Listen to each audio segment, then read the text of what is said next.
इस बुक को रीड करने के बाद मुझे ये रियलाइज हुआ कि किस तरह से हमारा माइंड हमारी लाइफ को कंट्रोल कर रहा है, कि या फिर यूं कहें सिंपल लफ्जों में कि जो कुछ हमारा माइंड परसीव करता है आउटर इन्वायरमेंट से या हमारे इर्द गिर्द के लोगों से, हम खुद उसे अलाउ करते हैं कि वो हमारी लाइफ को उन परसेप्शंस के अकॉर्डिंगली कंट्रोल करे। ये बहुत ही शायद क्रिटिकल लफ्जों में मैंने बात कर दी, लेकिन सिंपल लफ्जों में हमारा माइंड किस तरह से हमें कंट्रोल कर रहा है, हमारे डिसीजन मेकिंग्स को किस तरह से कंट्रोल कर रहा है, ये मैंने इस बुक को पढ़ने के बाद बहुत अच्छे से रियलाइज किया।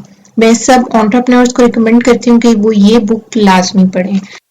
आपने अपने आप को ये ट्रेनिंग देनी है कि सोचते कैसे हैं, ठीक है, आपका थिंकिंग पैटर्न क्या होना चाहिए। एंटरप्रेन्योरियल जर्नी में आपको बहुत बार फेलियर का सामना करना पड़ सकता है। ये बात आप 100% श्योरिटी के साथ अपने आप को बता दें कि आप फेल हो सकते हैं, चांसेस हैं इसके। तो अब आप फेल होने के बाद कैसा फील कर रहे हो, जो फीलिंग्स आपको आ रही है ना, वो डिसाइड करेंगे कि आप कहाँ खड़े हो। कि इस बुक में 2 तरह के लोगों का डिस्कशन हुई है, एक है फिक्स माइंडसेट वाले लोग और दूसरे हैं ग्रोथ माइंडसेट वाले लोग। ऑथर इस बुक का स्टार्ट ये कहानी से करते हैं जिससे ग्रोथ माइंडसेट और फिक्स माइंडसेट की डेफिनेशन सामने आ जाएगी, ठीक है। ऑथर कहते हैं, बाय द वे ऑथर एक साइकेट्रिस्ट है, ठीक है। ऑथर कहते हैं कि मैं अपनी यंग एज में एक रिसर्च कर रही थी। उस रिसर्च में उन्होंने फाइंड आउट करना था कि लोग फेलियर को कैसे फेस करते हैं, ठीक है, या कैसे फील करते हैं। अब डिफरेंट स्कूल में जाके वो डिफरेंट स्टूडेंट्स के ऊपर ये एक्सपेरिमेंट कर रही थी। एक्सपेरिमेंट क्या था, सिंपल, वो पजल्स देती थी स्टूडेंट्स को, 10 से 12 साल के दरमियान की एज के बच्चों को, और उनके फेस एक्सप्रेशंस और उनकी फीलिंग को देखती थी, समझने की कोशिश करती थी कि ये क्या है, ठीक है। पजल्स शुरू में आसान, फिर मुश्किल और फिर ऐसे पजल्स जो 100% श्योर है कि बच्चे सॉल्व नहीं कर पाएंगे, ठीक है। तो वो रिसर्च कर रही थी और देख रही थी, नोट कर रही थी कि अचानक से उनकी एक बच्चे के ऊपर नजर जाती है जिसको, जो फाइनल स्टेज होती है उस पजल की,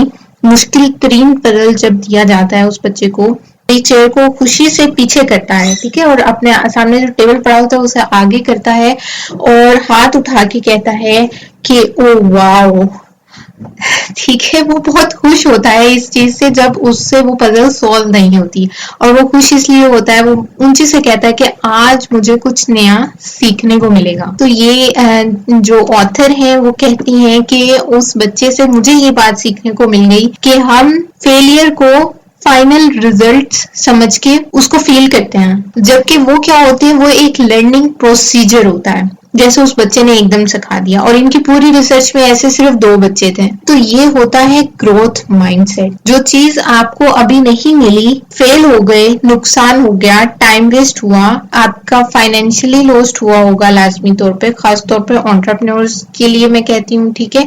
बहुत कुछ सुनना पड़ेगा, खास तौर पे पाकिस्तानी एंटरप्रेन्योर्स को मैं कहती हूँ, घर वालों से बहुत कुछ सुनना पड़ेगा। अगर आप बार बार फेल हो रहे हो, खास तौर पे, ठीक है, आप अपने आप को नहीं समझा पा रहे, तो बेसिकली ये लर्निंग होती है, ठीक है। और कुछ पेशेंस का भी आपका टेस्ट हो रहा है, आप कितने सब्र वाले हो, ठीक है। एकदम से कुछ नहीं मिलता, एक प्रोजेक्ट पे कम से कम आपने 3 साल लगाने ही लगाने हैं। इस बुक में एक और बड़ी इंटरेस्टिंग चीज मैंने फाइंड आउट की, और वो चीज है CEO डिजीज। कहीं ना कहीं मैं भी इस डिजीज की शिकार रही हूँ, और मुझे लगता है कि जितने भी हमारे स्टूडेंट्स हैं, जितने भी एंटरप्रेन्योर्स हैं स्पेशली, वो कहीं ना कहीं इस डिजीज का शिकार रहे हैं, लेकिन इसे 100% अपने ऊपर लागू नहीं करना। क्या, और वो CEO डिजीज क्या है कि आप चाहते हो, लेकिन आपका माइंड आपको ये कहता है कि आपने परफेक्ट नजर आना है, कि आपने बिल्कुल 100% परफेक्ट नजर आना है।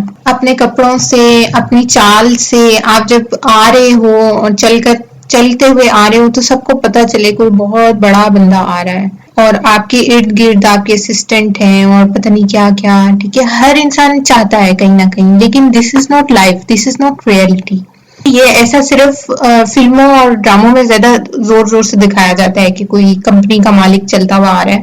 तो आपने इस चीज को नहीं रखना, और ये मैं नहीं कह रही, ये इस बुक में स्पेशल नाम दिया गया है सीईओ डिजीज का।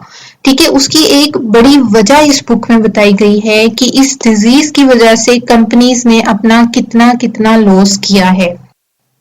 क्योंकि ऑथर का कहना है कि सीईओ डिजीज उस इंसान को होगी जो फिक्स माइंडसेट रखता है कि और फिक्स माइंडसेट वाला बंदा काम पर फोकस करने की बजाय वो अपने हीरो बनने की तरफ ज्यादा फोकस करेगा और शॉर्ट टर्म स्ट्रेटेजी ऐसी चलाएगा जिससे एकदम कंपनी को बूस्ट तो मिल जाएगा लेकिन वो लॉन्ग टर्म के लिए नहीं होगा।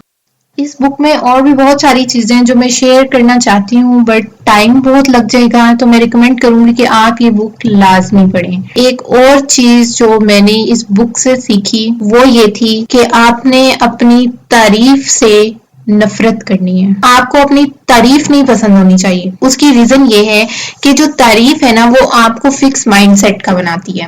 जब हम छोटे होते हैं ना, छोटे होते आप फर्स्ट आए, आपकी तारीफ हुई, आपने लोगों पर ट्रस्ट करना स्टार्ट कर दिया क्योंकि जब जब तारीफ होती है ना तो इंसान को अच्छा फील होता है, खुशी होती है, खुशी वाली फीलिंग्स उठती हैं अंदर से। आप थोड़े और बड़े हुए, आपने और मेहनत की, आपकी मजीद तारीफ हुई, तो आप क्या अंदर अपने सबकॉन्शियस माइंड में एक कॉन्सेप्ट बिठा लेते हो कि जो लोग कह रहे हैं ना वो हकीकत है, सच है, क्योंकि उससे पहले उन्होंने आपकी तारीफ की थी, आपको अच्छा लगा था और आपको लगा कि वो हकीकत है, चाहे थी या नहीं थी। 100% चाहे थी तब भी मैं बात कर रही हूँ और अगर नहीं थी, वो तारीफ झूठी थी तब भी मैं बात कर रही हूँ। आपको अच्छा फील हुआ, आपने ट्रस्ट करना स्टार्ट कर दिया। अब होता ये है कि वो ट्रस्ट हमारे सबकॉन्शियस माइंड में इतना ज्यादा बैठ जाता है कि हम दूसरों की हर बात के ऊपर ट्रस्ट करना शुरू कर देते हैं। अब आपको इस वक्त, इस टाइम में आपको क्रिटिसाइज किया जा रहा है, आपको लेट डाउन किया जा रहा है और आप कॉन्शियसली भी नहीं, सबकॉन्शियसली बहुत बुरी बात है कि आप सबकॉन्शियसली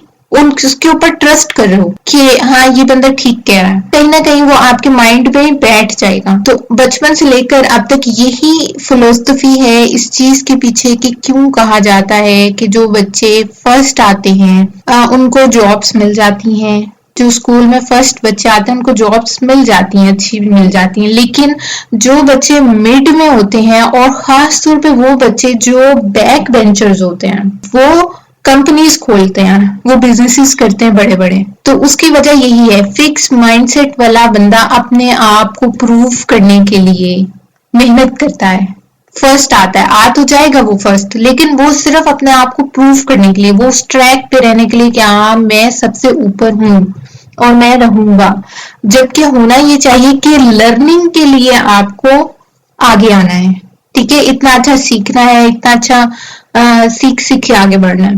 तो ये बुक इन डेप्थ बहुत जबरदस्त बुक है। आप सबको मैं रिकमेंड करती हूँ कि आपने ये बुक पढ़नी है।